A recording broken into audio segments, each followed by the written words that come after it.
Welcome back to the deep dive. Today we're undertaking a pretty heavy-duty topic, one of the most foundational and, frankly, just astonishing processes in human anatomy. We're talking about implantation and placentation. Hmm. It's a phenomenal story. Exactly. And we're using a core textbook as our map here, Gray's Anatomy, Chapter 9. Now, our mission today isn't just to read you definitions. We want to take these incredibly complex details and, turn them into a clear picture in your head. Visualization. Yes. We want you to be able to actually see the cellular warfare and cooperation that establishes this crucial lifeline. We're talking about how the human placenta builds itself step by step from one tiny blastocyst. It is an incredible piece of biological engineering, and the stakes just couldn't be higher. The first thing to get right at the start is that implantation isn't an accident. It's an active, interactive dialogue. A dialogue. Yeah. That blastocyst, it spends about 72 hours just floating in the uterine cavity before it even commits. Just testing the waters. Pretty much. Our sources show this is a highly selective process. A normally developing embryo seems to enhance the readiness of the maternal decidual stromal cells. It prepares its own landing site, in a way. But what if it's not a healthy embryo? And that's the crucial insight. Developmentally impaired embryos, they actively trigger a response called endoplasmic reticulum stress in those same maternal cells. That sounds aggressive. So the embryo is essentially telling the mother's body, I'm not viable, and the maternal system then inhibits its implantation. Precisely. It's a mechanism for the mother's body to screen for viability before making that huge investment. It's a high-stakes, real-time cellular decision. And if the decision is yes, well, then the process begins. And that process is driven by the outer layer of the blastocyst, the trophoblast. Which gives rise to what you can think of as a specialized construction crew with 3 distinct lines of cells. Okay, let's meet the crew. We have 3 main cell types. The first one is the syncytiotrophoblast. If the placenta is a machine, this is the main engine and the outer protective shell all in one. That's a great analogy. It's unique because it's multinucleated, so it shares cytoplasm and nuclei, and it doesn't divide. It forms this continuous epithelial covering of the entire placental villous tree. And crucially, it's the primary endocrine component. So it's the factory that produces all the chemical signals, but where does it come from? What keeps it running if it can't divide? That job falls to crew member number 2.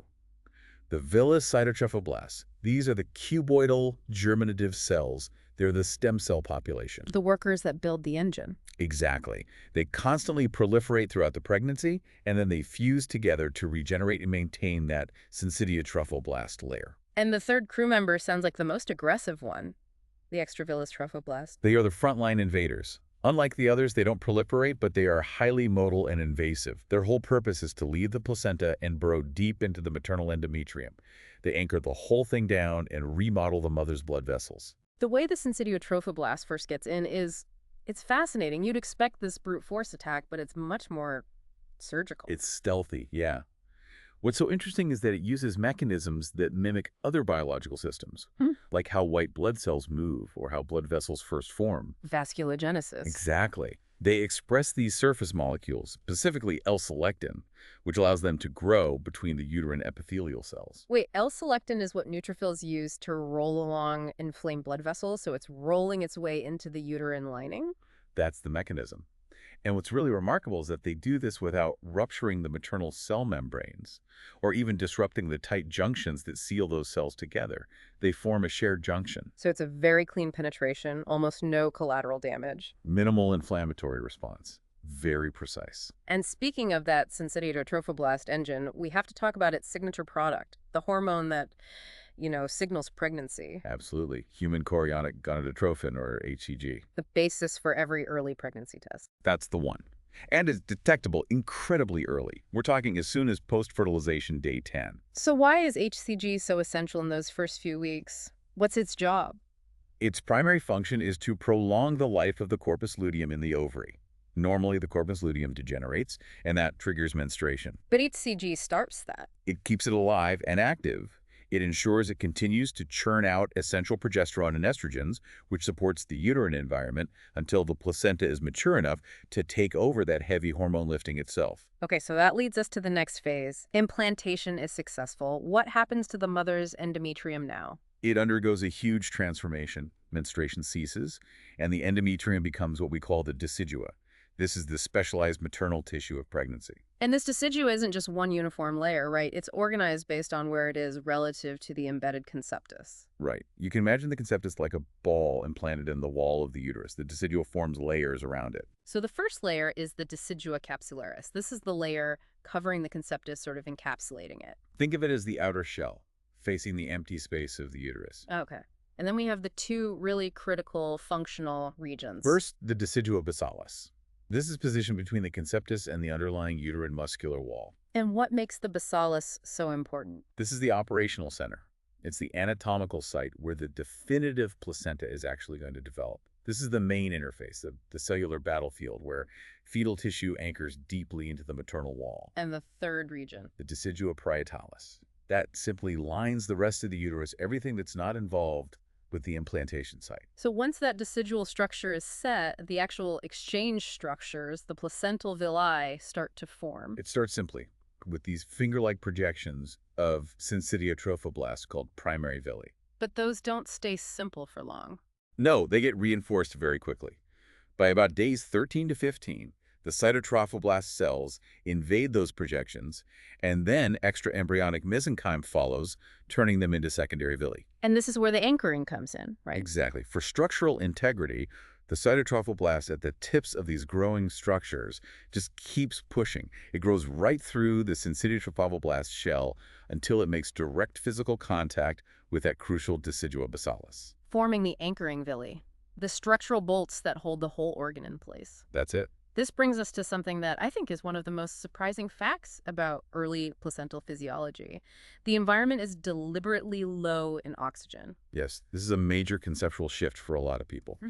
During the first trimester, those extravillous trophoblast cells, our invasive crew, infiltrate the maternal spiral arteries, and they essentially plug them up.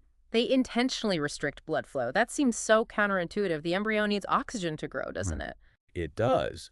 But this plugging action restricts maternal blood flow into that intervillous space until about postmenstrual week 12. So with minimal blood flow, there's very little oxygen. The embryo has to rely on a different system, Which is? histotrophic nutrition. Meaning nutrition from glandular secretions in the uterine lining, not from blood. Precisely. And this low oxygen state, this physiological hypoxia, it serves a vital protective role. It shields the developing embryo and it's rapidly dividing cells from the destructive teratogenic effects of oxygen-free radicals. Especially during organogenesis, that critical period. Exactly. So here's where it gets really interesting.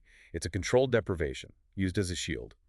Then, around week 12, the plugs degenerate and full maternal blood flow is established. And that transition is essential. It is. By the time the plugs disappear, the endovascular trophoblast cells have successfully remodeled those restrictive musculoelastic spiral arteries. They turn them into large-bore, low-resistance vessels, which is absolutely essential to get the high volume of blood flow needed for the rest of the pregnancy. So let's look at the mature, definitive placenta. Anatomically, what are we looking at? We're dealing with two main plates separated by the intervillous space. You have the chorionic plate on the fetal side, covered by the amnion. And the basal plate on the maternal side, which has remnants of the decidua. And on that fetal side, you see a division based on what happened to the villi. The area where the villi flourish and become the functional placenta is the chorion frondosum. Frondosum meaning bushy. The bushy chorion, and then opposite the implantation site, the villi atrophy and disappear, forming the smooth chorion leaf. And because maternal blood directly bathes that chorion surface, the human placenta is classified as haemochorial. That's right. And then you have the fetal membranes protecting the internal cavities. We start with three cavities, right? Chorionic, amniotic, and the yolk sac. Right. And the amnion, which lines the amniotic cavity, it expands dramatically between weeks 10 and 12. It grows until it fuses with the chorion, forming the chorio-amnion, and pretty much obliterating that original chorionic cavity. What about the secondary yolk sac? It seems to get overlooked later in pregnancy, but early on, it's a big deal. It's hugely significant. It's often the first structure you can even detect on an ultrasound because it's so vital in those early weeks. It performs essential synthetic functions like producing alpha-fetoprotein, AFP, and it manages lipid metabolism before the fetal liver is ready to take over. We also have the allantois, It seems kind of vestigial, but it has a crucial role with the blood vessels. It does. It appears as this little diverticulum, and it becomes the site of angiogenesis. It's what gives rise to the umbilical vessels. And that leads us right to the umbilical cord. The final connection, covered externally by amniotic cells, and the interior is filled with this specialized protective connective tissue called Wharton's jelly. And inside the cord, we expect to see 2 arteries and 1 vein. Usually, yes. 2 arteries carrying deoxygenated blood away from the fetus to the placenta, and 1 single umbilical vein carrying all the good stuff, oxygenated, nutrient-rich blood back to the fetus. The right umbilical vein usually just involutes early on, leaving only the left. And the cord isn't straight, is it? No, it has this inherent rotational instability. The vessels often twist into a spiral, which can range from just a few turns up to 40. The coiling probably gives it mechanical protection against being compressed or kinked. Okay, so now we're at the core function, exchange. The villus is the unit of exchange, and the barrier is the placental membrane. That's the tissue barrier separating maternal blood from fetal blood. Let's visualize that barrier. Starting from the fetal blood and moving outwards, what are the layers? Okay, so you start with fetal blood inside the capillaries. Around those capillaries, you have connective tissue stroma, then a layer of cytotrophoblast cells, and finally, the outer layer is the syncytiotrophoblast. And that's the layer that's directly bathed in the maternal blood. That's right. And transport across this barrier is, well, it's diverse. It's not just passive seepage. Right. Gas exchange, so oxygen and CO2, that's just simple diffusion. But glucose is a big molecule, so it needs facilitated diffusion. And then essential things like ions and amino acids, they rely on energy-intensive active transport. And the sheer efficiency is incredible. The water interchange is something like 3.5 liters per hour. It's a massive amount, a constant rapid exchange. Now, here's where we circle back to the immune system. We mentioned the syncytiotrophoblast is constantly turning over. Right. This involves what are called syncytial knots, which are just aggregations of old nuclei being shed, and syncytial sprouts, which are markers of new villi development. And what happens to those sprouts is just astonishing. It is. They detach. They become what are termed maternal syncytial emboli. Meaning little bits of the placenta break off and go into the mother's bloodstream. Exactly. The source material suggests that around 100,000 of these tiny placental fragments enter the maternal circulation every single day. They usually just pass harmlessly into the lungs. 100,000 fragments of tissue with half-paternal antigens flowing through the mother's body every day. That must be absolutely critical for maintaining immune tolerance. It is thought to be a key mechanism, this constant controlled exposure to what is essentially foreign material. It likely prevents the mother's immune system from mounting a big destructive response against the pregnancy. It's nature leveraging what sounds like a disease process embolism for an immunological benefit. A remarkable example. From a clinical standpoint, when things go wrong with those anchoring villi we talked about, that can lead to the placenta accreta spectrum. Yes. This typically happens after uterine scarring from a C-section or something similar. It's when the villi invade beyond their normal boundary layer.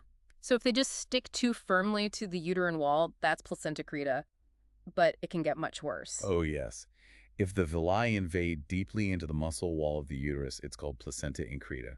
And the most severe, life-threatening form is placenta percreta. That's where they penetrate right through the entire uterine wall. Correct. Sometimes invading adjacent organs like the bladder. It's a surgical emergency. We also see problems with the amniotic fluid volume. Too little fluid is oligohydramnios, Which is often linked to fetal urinary tract malformations. The fetus isn't making enough urine or problems with utero-placental insufficiency. and the major concern there is the baby's lungs, right? Exactly. The big risk is pulmonary hypoplasia, underdeveloped lungs, because that fluid is essential for the mechanical stretching they need to develop properly. And the opposite, polyhydramnios, too much fluid, is often associated with maternal diabetes or fetal swallowing issues. Like an upper intestinal obstruction where the fetus just can't clear the fluid effectively. Okay, finally, let's just touch on the transfer of hazards. The placenta is a barrier, but it's not perfect. Unfortunately, no. It's permeable to most drugs. Most small lipophilic drugs cross easily. And this poses a huge teratogenic risk from around postmenstrual week 6 when organogenesis is peaking. We've seen this with thalidomide, cocaine, high levels of alcohol. Pathogen transfer is also a concern, but it's important to clarify the route. Some pathogens actively cross the placenta during gestation. They invade their way through. Things like the parasite Toxoplasma gondii or viruses like cytomegalovirus, CMV, and Zika virus, ZIKV. But not all infections cross that way. Some are only acquired during delivery. Exactly. They can't penetrate the placental barrier during pregnancy. Key examples here are Group B streptococcus, GBS, herpes simplex virus, HSV, and HIV. And lastly, two quick cord anomalies, a single umbilical artery instead of two. Happens in about 1% of pregnancies. It can be a red flag linked to various fetal syndromes. But the most critical one for hemorrhage risk is velamentous insertion. That's where the cord inserts into the free membranes around the placenta, not into the main placental mass. Leaves the blood vessels exposed and incredibly vulnerable to rupture, which can cause a fatal fetal hemorrhage, especially if they lie over the cervix, a condition called vasa previa. So, to summarize this whole deep dive, we've defined the three key trophoblast cell lines: the syncytiotrophoblast engine, the cytotrophoblast stem cells, and the extravillous trophoblast invaders. We mapped the three functional divisions of the decidua, highlighting the basalis as the core site of development. We covered the surprising and protective purpose of that first trimester low oxygen state, which is fueled by histotrophic nutrition. And we broke down the structure of the villus, the core exchange unit, and saw how its cellular activity is tied directly to critical clinical problems like placenta accreta. So what does this all mean for you, the listener? It means that the very foundation of human life is built on a sophisticated, aggressive cellular invasion that, paradoxically, restricts oxygen at first in order to protect. It's an amazing example of evolution's complex problem solving. And for our final thought, consider this.